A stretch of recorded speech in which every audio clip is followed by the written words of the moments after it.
Okay, guys. So in this platform, I just want us to consider this typical exercise that we are given, considering our DC machines.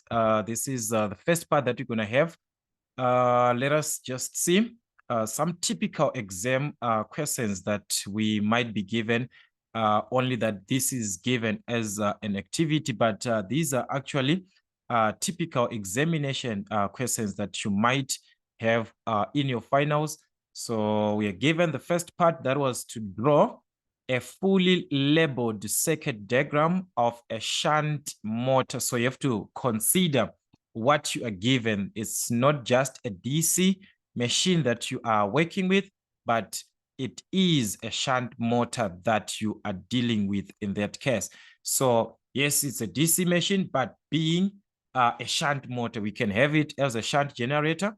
So it's all about the direction of the currents. So that is what here they're clearly showing the direction of the currents and the power input and power output. So we need to know the direction of the currents that you're going to have. So in this case, remember, you had a similar diagram from your N4. So that is a shunt motor. Remember, a motor, what it does, it draws in current, right? So if you're given a motor, it takes in or it draws in current, which is different from a generator, which gives out or which supplies the current. So we are going to have our field in this case, which is our shunt field, which is actually in parallel. So this shunt field, remember, it must be in parallel to the armature. So there we're going to have our armature part. So that is gonna just have something like this in your presentation. It is fine. So this is just a sketch of what you're going to have. All right, so what about the currents?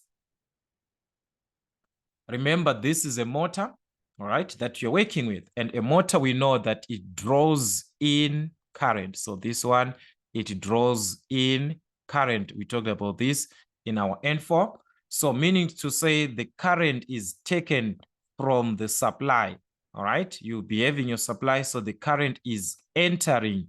It is drawing in the current, whereas a generator, it gives out, it supplies the current, all right? The motor, it takes in. So this is the supply current that you are given, which is our supply or our load current to the field, which is our shunt field. This part here is of the shunt, which is the parallel part. So that's our shunt field in this case, this one. So you must know this, that's your shunt field, remember. This shunt field that you're given, that is where we have the shunt resistor. We can even write it as RF for the field resistor to show that it is a part of the field, which is the shunt field in that case. And the current, that is, remember, the current is taken in and it goes into here, which is, we are going to have the field current, which is the shunt field current. So this is the shunt current that we're going to have. From the load, the other current branches, remember your Kirchhoff's law. So it's all about our Kirchhoff's law N3. All right, so the current now into this branch, which is to the armature in this case. So this is our armature current.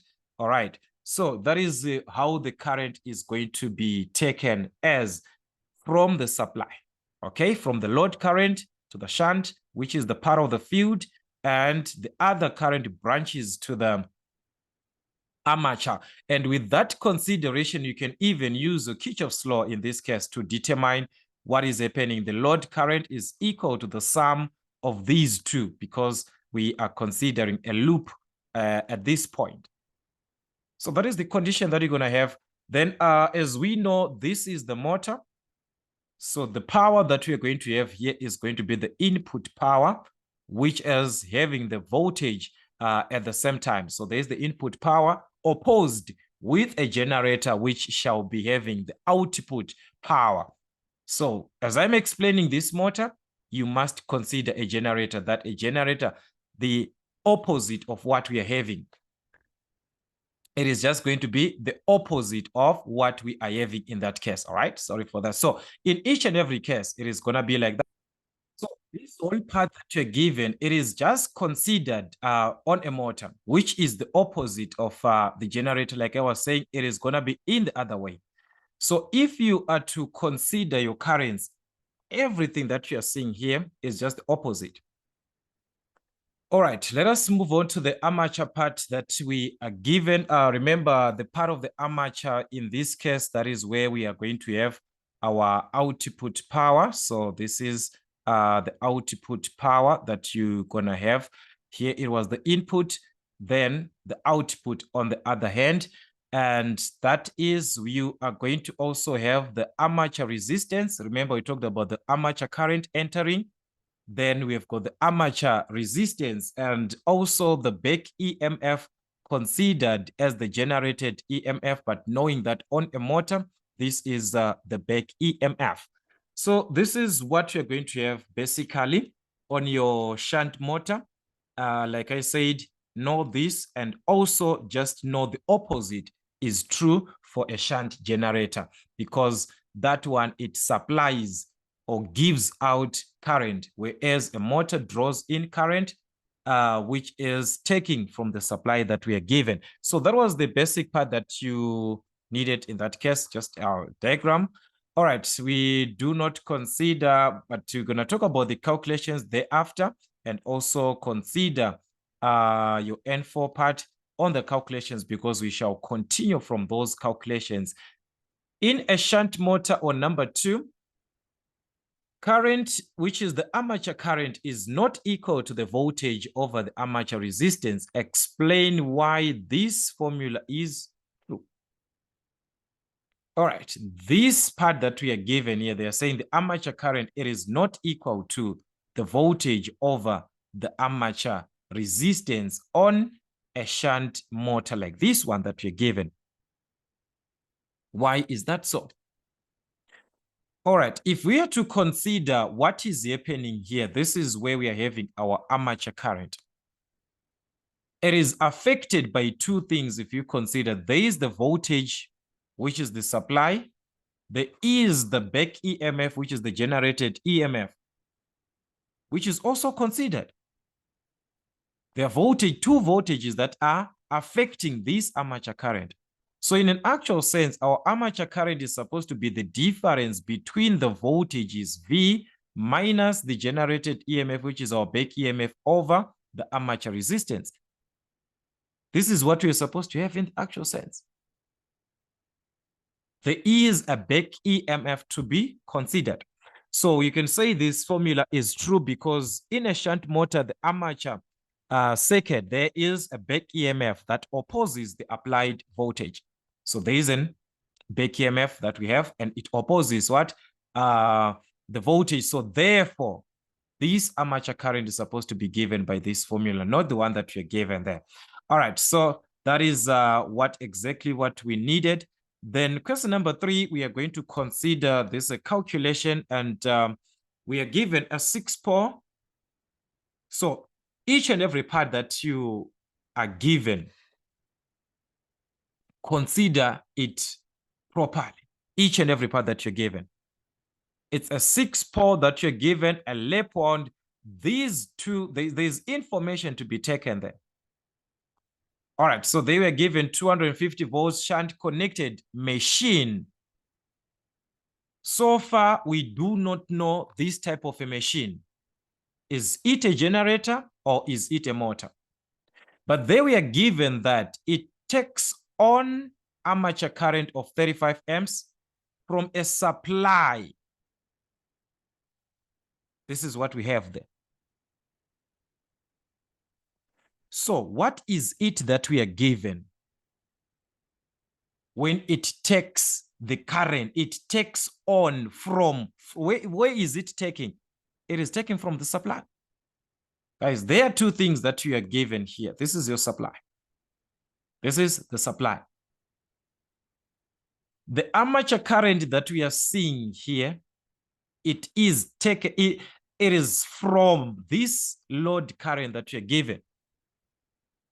Remember, our load current is the sum. The load current that you're given is the sum of the shunt current, which is the field current, which is the part of the shunt, that you're given plus the armature current, meaning to say the armature current is part of this.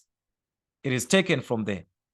It is different from a generator when we are given a condition of this nature. Remember, on a generator, you are generating here. The current is, you are actually supplying. So we are going to notice something, that the current is to be taken from here, branching into the shunt, then the other one to the load. This time it is supplied from this side. That is a generator. But in this case, the shunt, the current that you are having as the armature current is taken from the supply. So this DC machine, or the machine that you are given here that we are not told, we must know that it is a motor, not a generator. That's a motor that you're dealing with. And we are told that it's shunt connected. So we are talking about a shunt motor in that case. That's a shunt motor that we are having. Remember our diagram about a shunt motor.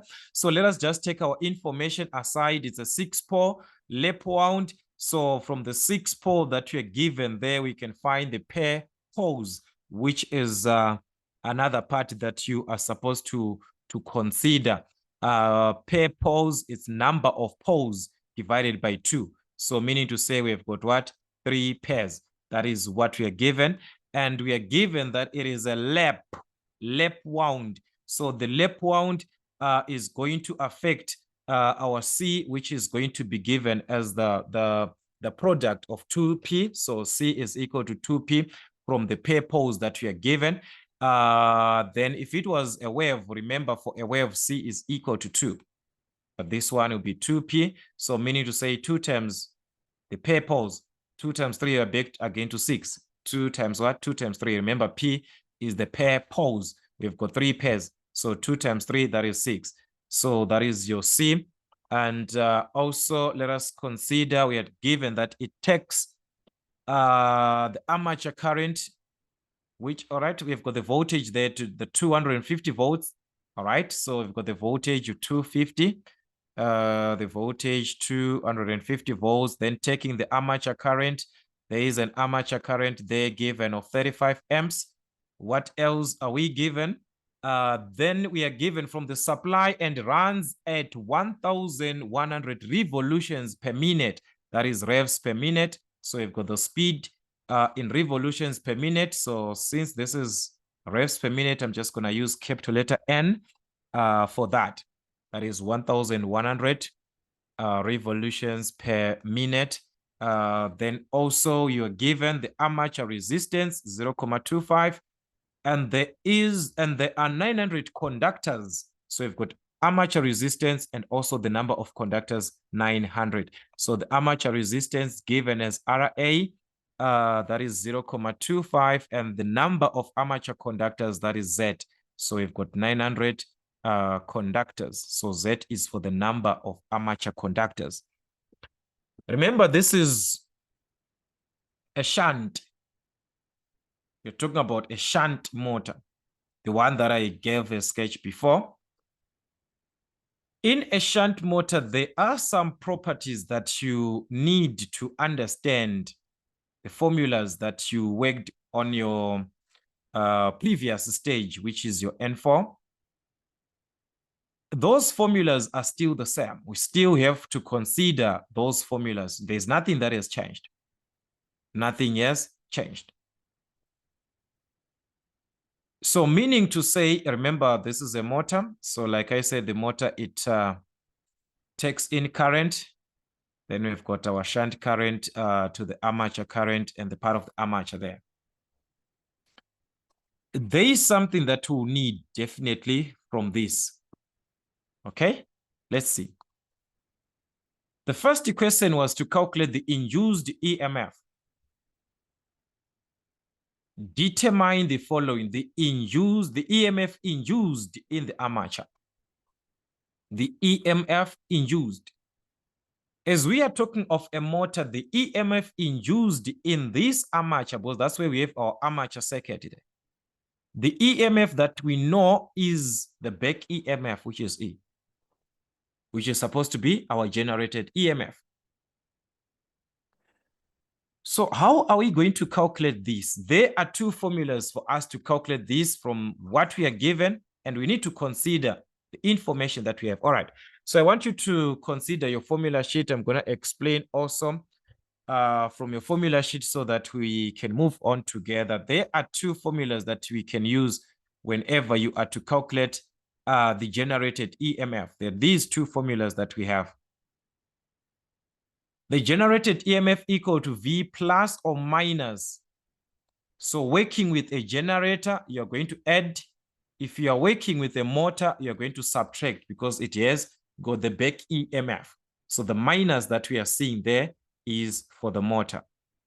Okay. So in this actual sense that, of this formula that we are given, this is the specific EMF equation. We can consider it this way so that we can understand each other. We have got what we refer to as the specific EMF equation. Specific EMF equation. Since this is a motor, like I explained, this is a motor, so you're going to have V minus. If it was a generator, you're going to add. But this is a motor, you subtract. So it is the armature current times RAC, which is RA there as we are given from our formula sheet. They just wrote this as RA. It represents the resistance, everything that is affecting the armature circuit. Everything that you have on the armature circuit. So the question is, are we having everything on this formula? That is the question. Are we having the V supply? From the supply, we've got the V. We have got the armature current. We are given the armature current and also the part of the armature. We are only given the armature resistance of 0.25. That is the only resistance that we have. Why am I saying this? We can have resistance from the brush. You can have, there are a lot of resistances that you can have. They can even just put a series resistor there. It's part of the armature. You have to consider it. But in this case, it is just only armature resistance. So that means with this formula, we are good. All right, what about this other formula that you're given? Because also we are given that the generated EMF can be calculated from 2Pn Z. Then we have got phi over 60C, which is from the purpose, then the speed in revolutions per minute. Since we've got this 60 here, it means this N is in revolutions per minute. The number of armature conductors, then we've got the useful flux per pore, which is measured in Webers, and also that C that we can consider to be a wave or a lap wound. So the question was, are we having everything on this information? We took everything, but if you are to consider, we do not have the flux. We never talked about the useful flux here. There's nothing like that. And actually, if you are to check the 3.2, they want you to calculate the useful flux per pore. You see? So meaning to say, this formula was going to fail because we do not have the useful flux per pore unless you have got a formula to use to calculate the useful flux per pore. Then after that, you can, but as you can see, item 3.2, they want you to calculate this. So the best formula was going to be the first one. But basically, there are two formulas. So I'm not saying that is not the only formula that you're supposed to know. You could have used that one if everything was given. But in this case, this proves to be the best formula. V, we have got our V, which is 250 volts minus the armature current, which is 35 times the resistance of the armature. The only resistance that we have in the armature is the 0.25. So that was it. So with this, we can simplify, obtain the back EMF, which is our generated EMF in the armature. And that was going to be 241. So we're going to have 241.25 volts. All right. So that is your back EMF. All right. Let us consider the following question. So this is, yeah, basically your N4 part, your basics from the first part of your N4. The useful flux per pore All right, so the useful flux, if we are to consider the formula that consists of this, is this one. That is where we have got the useful flux per pole. We calculated the generated EMF, so we can use this formula to calculate the useful flux per pole. All right, so let us consider this formula that you're given. How can we manipulate this to what we need according to the information that we are given here? So we are given that the same generated EMF that we just calculated now, it can be given from the formula, which is 2Pn Z. Then we have got 5 for the useful flux per pole over 60C. Like I explained before, if you see given the 60, if you're given that 60 there, it means this N is supposed to be the speed in revolutions per minute. It must be in revs per minute when you're given a 60. If you are not having this 60, it means you're going to use the small letter n, which is in revs per second. You must take note about that because you might have the same formula given as 2p nz file like this over c. Then you might be wondering why. It is because this is in revs per second. So if you're given the revs per minute like this one, you must have a 60 to change that to revs per second. All right, so that is it. We can make the phi, which is our useful flux, which is the one that you're supposed to calculate. You can just make it the subject if you want. Cross multiply, then divide by whatever that you're given. That is, if you have to cross multiply here, what we're going to have at the end, this was going to be 2Pn Z flux is equal to, that is 60C times E.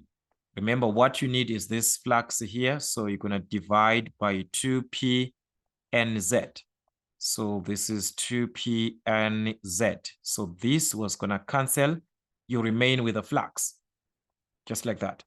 So you have got your flux as the subject. So the flux is equal to this formula 60C E over 2P NZ. Using this formula, it is because we know that everything is given. So do not take a formula that you do not understand. You do not even have anything on that formula. No, you have got everything in this case. So it's just a matter of substituting. So are we having this? Yes. So you're going to substitute 60 times C. Remember, that was given as a lap. And we saw that it was going to be 2P. And when you multiplied, this gave us a 6. That is our C, there is a 6. All right, that's a 6 times E, which is the generated EMF that we calculated here before. So we've got this generated EMF 241.25. All right, so this is 241.25. Everything over 2 times P, which is the pair poles. How many pair poles are we having? There are 3 pairs. From this P, there are 3 pairs that we are given. So meaning to say we are going to multiply by 3, the number of pair poles. The speed, remember the speed was given as 1,100 revolutions per minute. And the number of conductors Z was 900.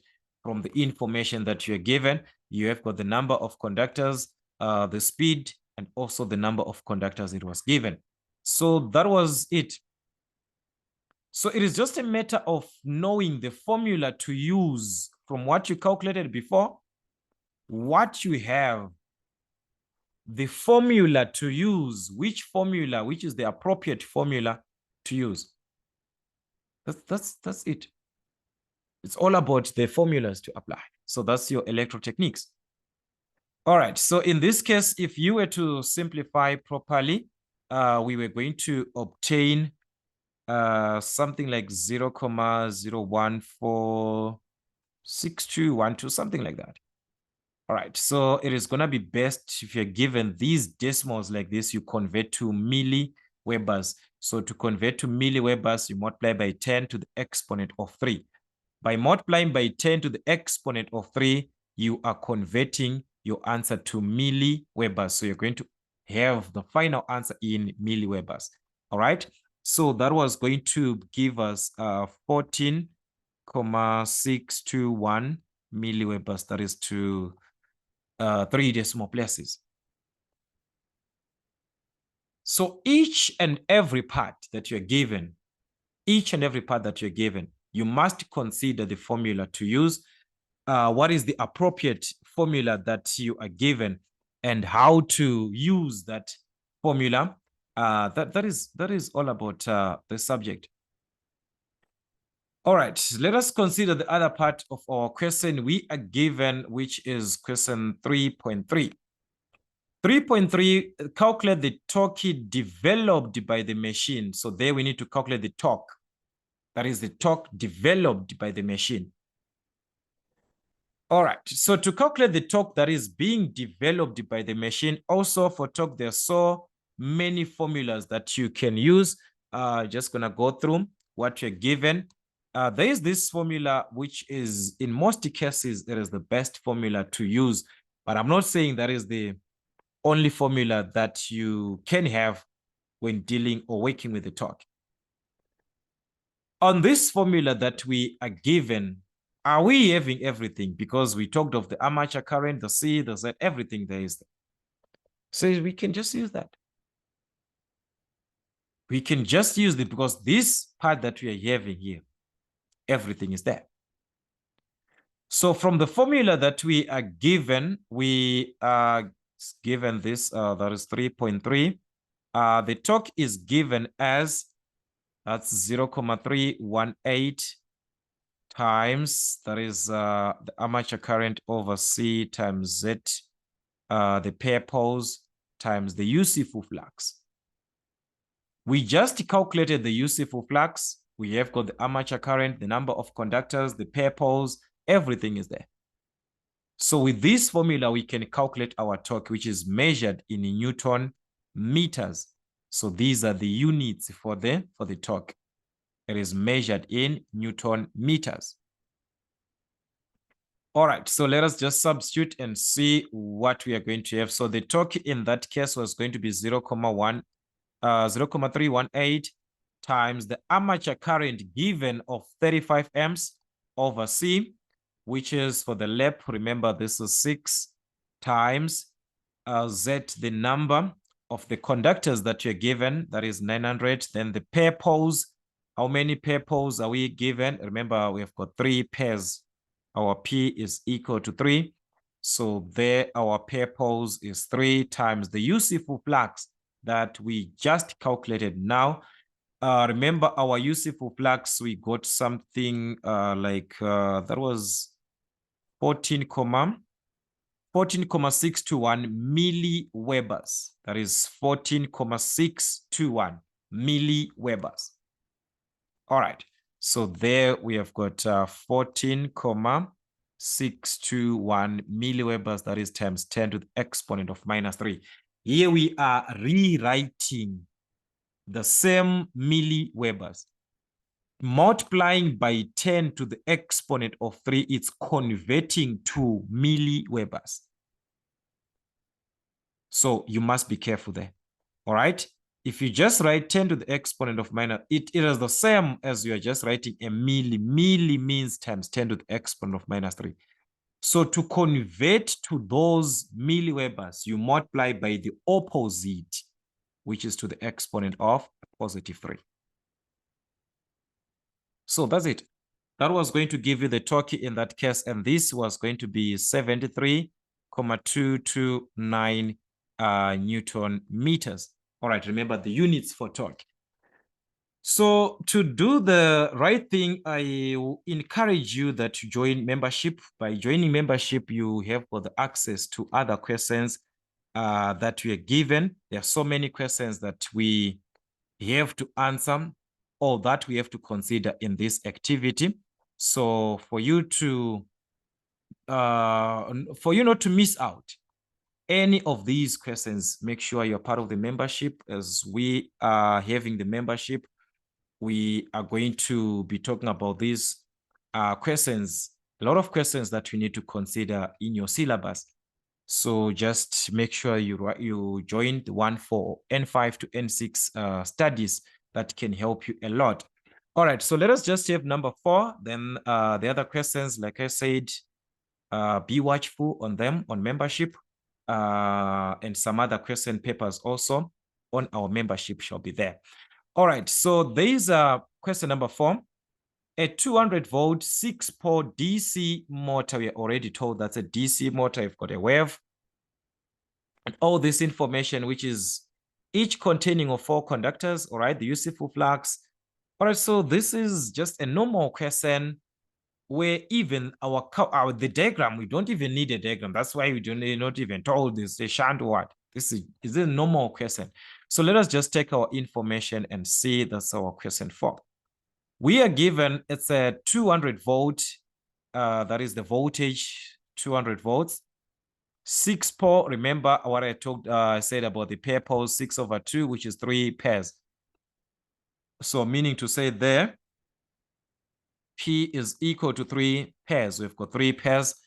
Then it's a DC motor, all right, which draws in the current. Here's a wave wound armature. So if you're given a wave, for every wave, C is equal to 2. A wave does not change. If you're given a wave, there is just going to be C is equal to 2, like that, which is the wave wound armature. But for a lap, it will be 2P, okay, like what we saw previously. But this one is just going to be like that. C is equal to 2. All right, then we are given, now be careful there. The armature that we are given with the 75 slots, you are given the number of slots, each containing 4 conductors. Each slot, each means 1. So 1 carries 4 conductors. What about if there are 75? How many conductors are we going to use? Because there are 75 slots. So this is to give us the number of the conductors because 1 carries 4 conductors. What about 75 slots? So you're just going to multiply. This is your simple proportion from your mathematics. So that's 75 times 4. That was going to give you the number of the armature conductors, which is Z. So Z was going to be 75 times 4, which was going to be 300. So also verify there on your calculations. That's the 300. Then we are given this time the useful flux per pole. So the useful flux per pole, that's 20 milliwebers. And the armature resistance being of 0,2. So the armature resistance 0,2 ohms. Calculate the following. For an armature current of, given an armature current of 67 amps, calculate 1, the speed of the motor. We need the speed of the motor. All right, so where and how are we going to calculate this speed of the motor? From the generated EMF? Yes, very true, because we talked about that. But now we have to consider again, it's a motor, this one that we have. So again, we have to consider what I said about our specific EMF equation. In order for you to have this speed, which we see here on our formulas, you can see on this formula, there is a speed there. N is the speed. We must have E. We must have this E. So meaning to say we are forced again, guys, back to this formula. Remember what I said, a motor you subtract. This is given a DC motor, a DC motor. So it is the back EMF that you're going to have. So it's going to carry a negative there. So that's the first thing as we did from the previous question. As you can see, guys, they need us to apply the same concept. So from our specific EMF equation, E is equal to V minus the armature current times everything that is part of the armature circuit, every part of it. So in this case, lucky enough, we just given a single resistor there. So that's armature current 67 amps times the armature resistance of 0,2. That's what we just have. That's what we just have. But in case, like I said, we might be given the brushes, we might be given the field, there might be anything that is there as the armature. But in that case, it's just the armature resistance. So that was going to give us the generated EMF of 186.6 volts if we are to calculate properly. Then with this same generated EMF, just like the previous case you saw, we used it to calculate the flux.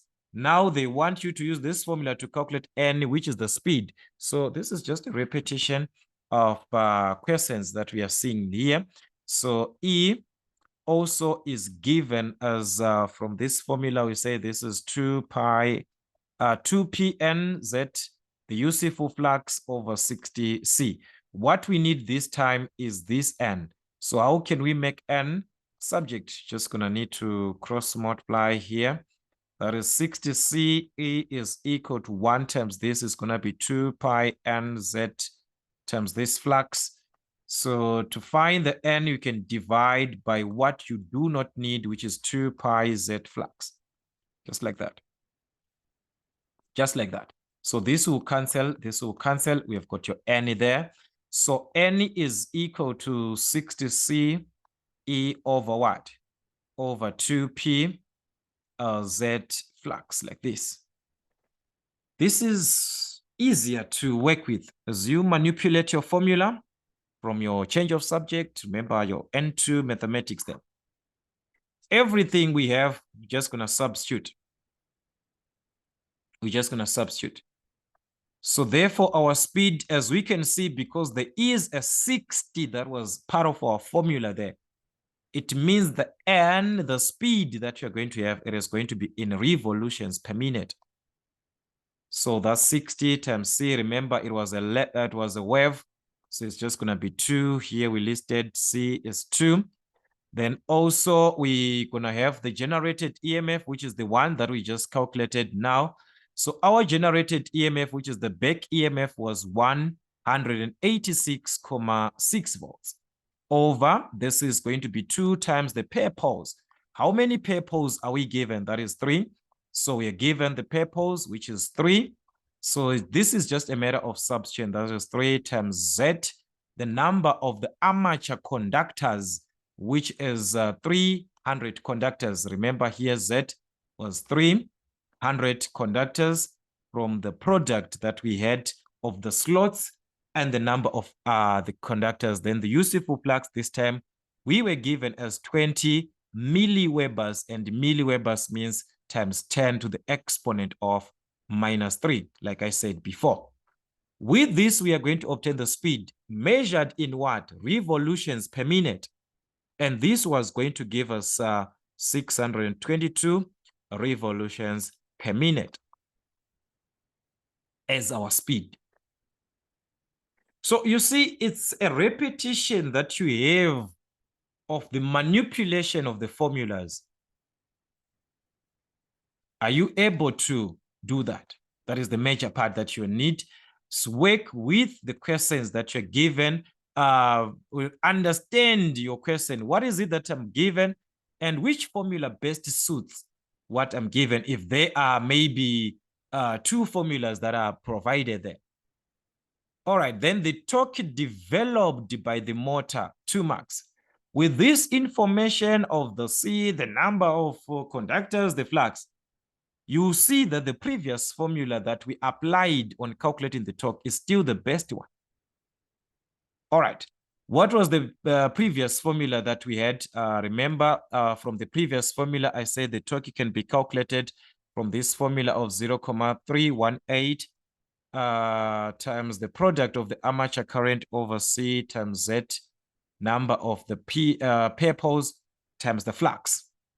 Okay, if you have forgotten this, you've got it from your formula sheet. That is the torque. So we just have to substitute whatever that you're given, as we can see, everything. As long you have used this formula here before, know that also for torque, this is going to work because everything that you have here is on this formula also. So that's it, 0.318 times the armature current, which is 67. So that is 67 over C, which is 2 times Z, which is the number of our armature conductors, 300 times P, pair poles. How many pair poles are we having? That is 3 times the flux, which is the useful flux. In this case, we were given the useful flux as 20 milliwebers, which is 20 times 10 to the power of minus 3. So like I said, as long you have this formula, know that also this one for torque is going to work because everything is there on this formula. So this was going to give us the torque, as I said before, it is measured in Newton meters. That was going to give us 191,754 Newton meters. So this is the torque that is being developed by this DC motor. So there are so many things that you need as long as with working with DC machines, actually working with DC machines, there are so many things. So I will encourage you, like I said before, be part of the membership so that you won't miss any of the classes. And also you have got the platform to ask your questions from your past exam papers so that we can assist each other on the membership. That can help us a lot. So till we meet again.